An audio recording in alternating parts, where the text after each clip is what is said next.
Hello students, class 9th प्रश्नावली 2.1। इस video को देखने से पहले आप पिछली वीडियो देखें, उसमें मैंने आपको चर, अचर, बीजीय व्यंजक तथा बहुपद की परिभाषा को परिभाषित किया था। इसके साथ साथ मैंने आपको बहुपद के प्रकार भी बताए थे, पदों के आधार पर और घातों के आधार पर। देखें 2.1 का क्वेश्चन नंबर पहला देखें। निम्नलिखित व्यंजकों में कौन कौन से एक चर में बहुपद है और कौन से नहीं, कारण के साथ अपने उत्तर दीजिए। तो देखें पहला question, 4x² minus 3x plus 7। तो देखें कौन सा एक चर में है। तो देखें यहाँ पर चर है x, यहाँ पर भी चर क्या है x। तो ये पूरा पद एक चर में है, ये व्यंजक है और ये पूरा व्यंजक एक चर में है। और चर की अधिकतम घात, इस चर में 2 घात है और इस चर में कितनी घात है 1। चूँकि यह बहुपद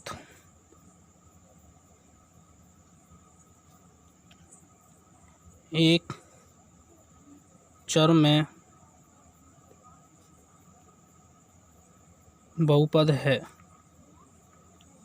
क्योंकि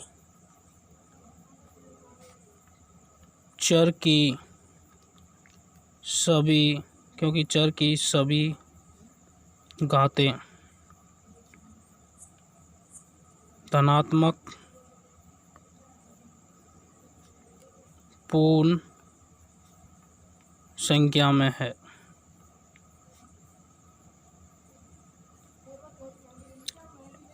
x, यहाँ पर भी x है, तो ये एक चर में बहुपद है। और बहुपद इसलिए हुआ क्योंकि यहाँ पर x पर 2 है, यहाँ पर x पर कितना है 1। तो ये चर में कितना घातीय हुआ।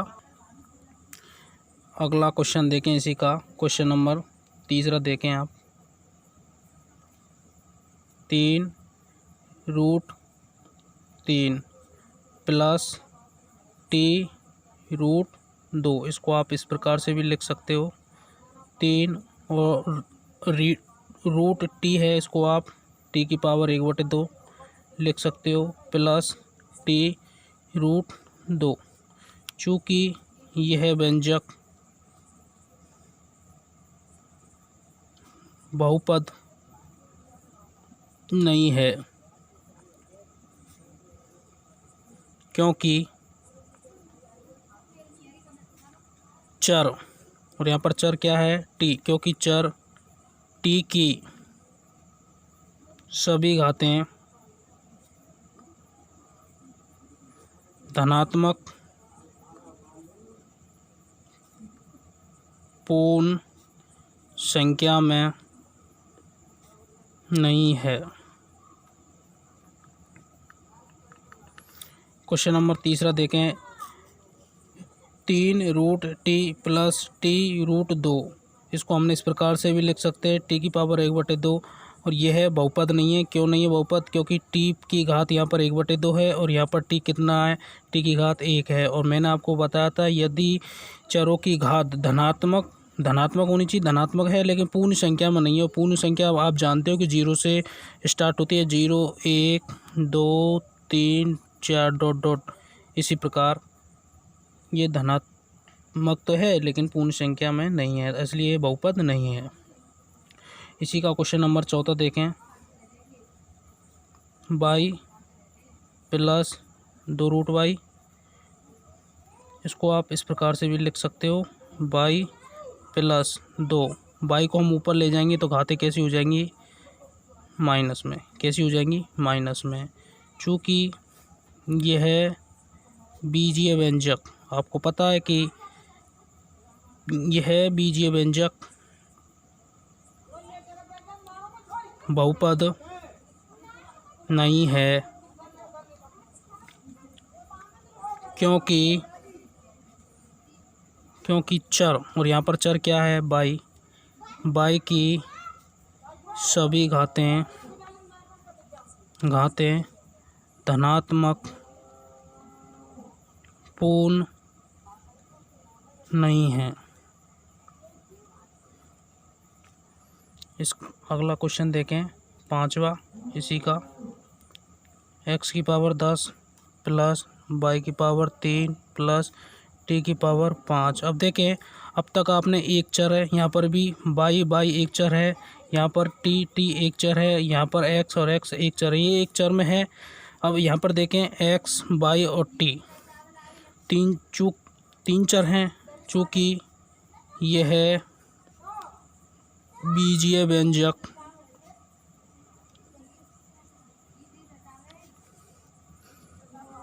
तीन चर वाला बहुपद है। कितने चर वाला बहुपद है? 3 चर वाला। और बहुपद क्यों है? क्योंकि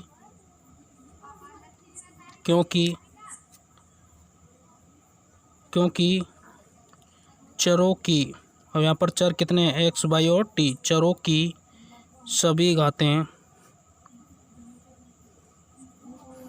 धनात्मक पूर्ण है, क्योंकि एक यहाँ पर चर है x, इसकी 10 है, y की 3 है और t की कितनी है? 5। तो ये तीन चर वाला बहुपद है। क्वेश्चन नंबर 2 देखें, निम्नलिखित में से प्रत्येक में x² का गुणांक लिखें। तो देखें, पहला क्वेश्चन है 2 प्लस x² प्लस x। तो इसमें हमें x² का गुणांक देखना, और x² का गुणांक एरिया और इसके अंदर x² का गुणांक चाहिए। तो इसको इस प्रकार से भी लिख सकते हैं, 2 प्लस 1 गुना x² प्लस x² का गुणांक। x से क्या गुना हो रहा है बताओ, क्या दिख रहा है आपको? 1। तो x² का गुणांक कितना होगा? 1। क्वेश्चन नंबर 2 देखें, 2 minus x² plus x3।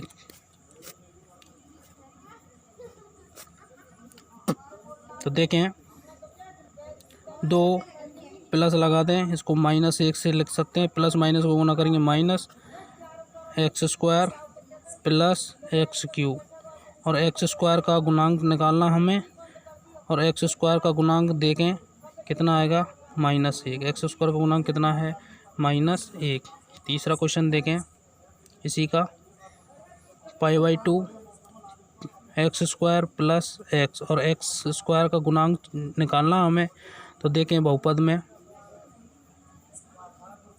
x² area, उसका गुणांक क्या है? x² को छोड़ के जो बचा पद है वो x² का गुणांक है π/2। चौथा पद देखें इसका, √2 × x - 1। अब देखिए, इसमें x² का गुणांक दिख रहा है, तो आपको नहीं दिख रहा है, तो हम इसको ऐसे भी लिख सकते हैं, √2 x - 1 प्लस 0 × x²।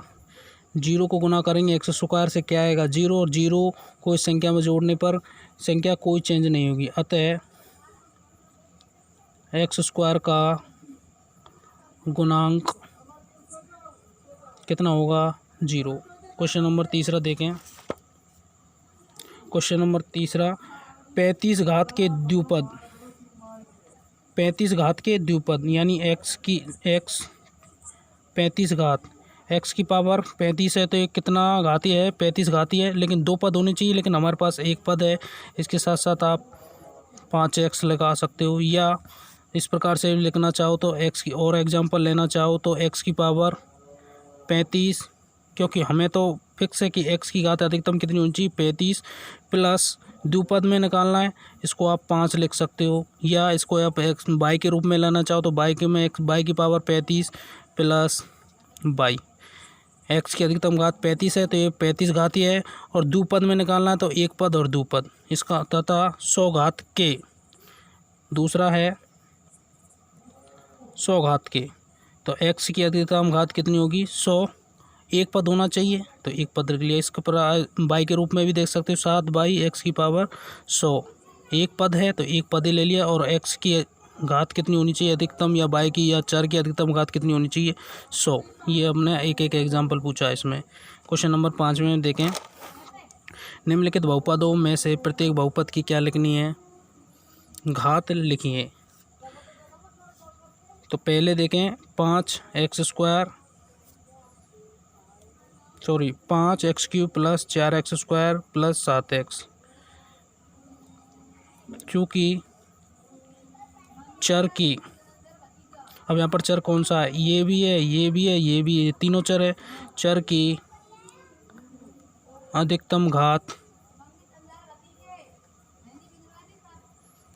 घात 3 है, अतः यह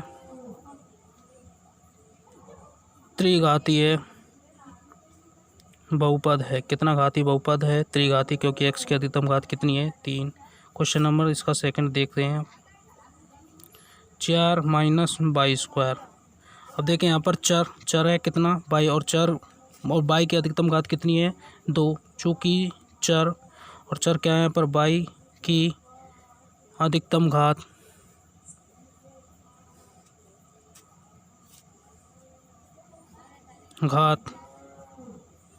2 है, अतः यह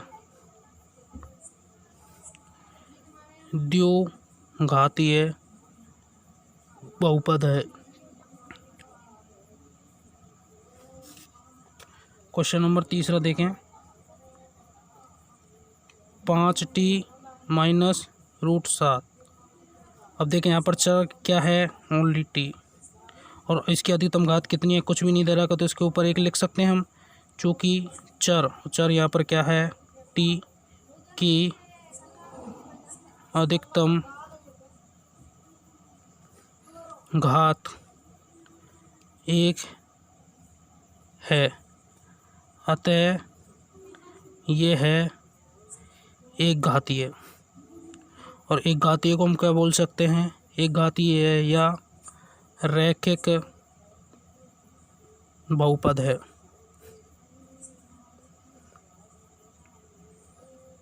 ठीक है। क्वेश्चन नंबर इसी का चौथा देखें। 3। अब देखें 3 है, अगर आप देखें x की पावर 0 उसकी वैल्यू कितनी होती है? 1। y की पावर 0 उसकी वैल्यू कितनी होती है? 1। यदि कोई भी चर है और उसकी घात 0 हो तो उसकी वैल्यू कितनी होगी? 1। और 1 को किसी भी संख्या से गुना करें, जैसे 3 को 1 से गुना करेंगे कितना आएगा? 3। और 1 को हम इस प्रकार से भी लिख सकते हैं x की पावर 0, चूँकि x की पावर 0 की वैल्यू कितनी होगी? 1। चूँकि चर x की अधिकतम घात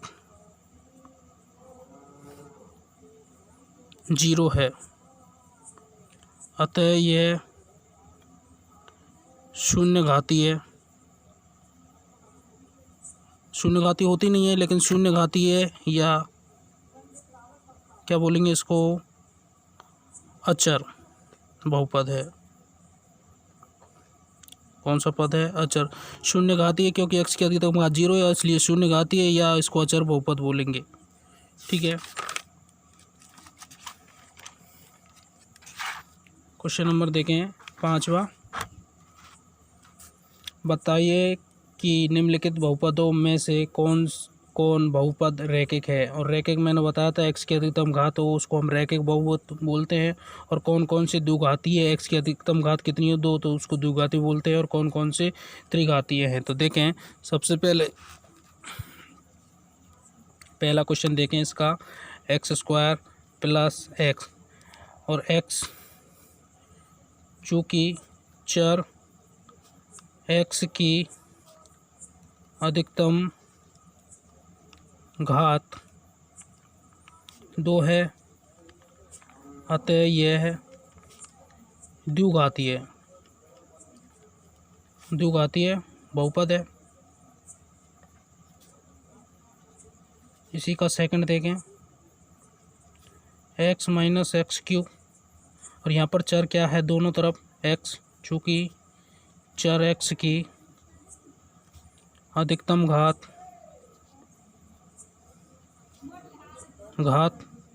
3 है, अतः यह त्रिघातीय बहुपद है। क्वेश्चन नंबर तीसरा देखें, by plus by square plus 4। देखिए चर यहाँ पर ये भी है और चर यहाँ पर ये भी, लेकिन चर की हमें अधिकतम घात देखनी है।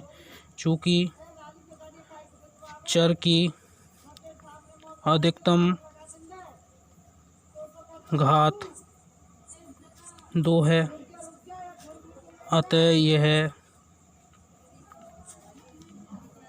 द्विघातीय बहुपद है।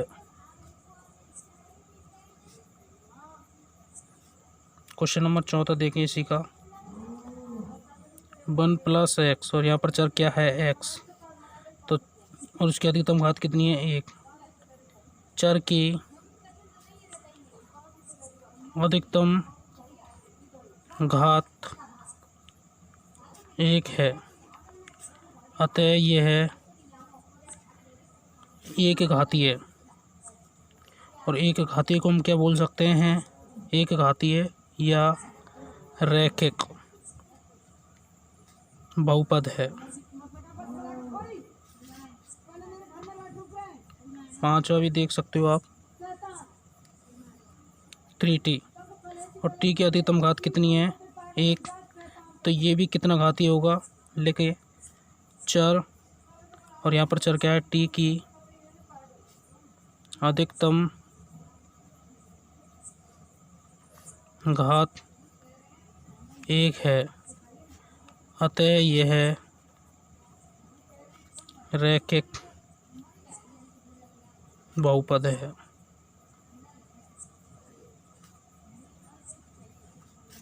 पांचवा क्वेश्चन नंबर 6 देखें इसी का, आर स्क्वायर, चूँकि चर, और यहाँ पर चर क्या है आर की अधिकतम घात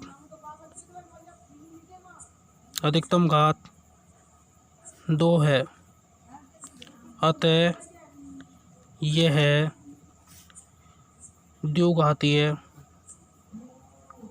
बहुपद है। क्वेश्चन नंबर 7वां देखें, 7x3, चूँकि यहाँ पर चर क्या है x और उसकी अधिकतम घात कितनी है 3, चूँकि चर x की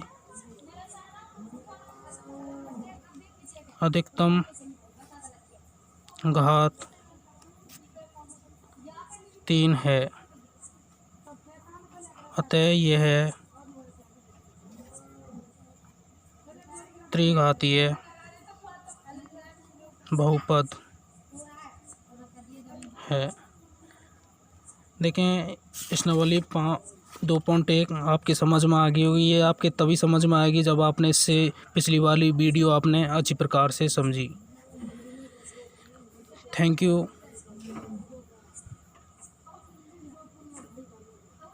ऑल द बेस्ट।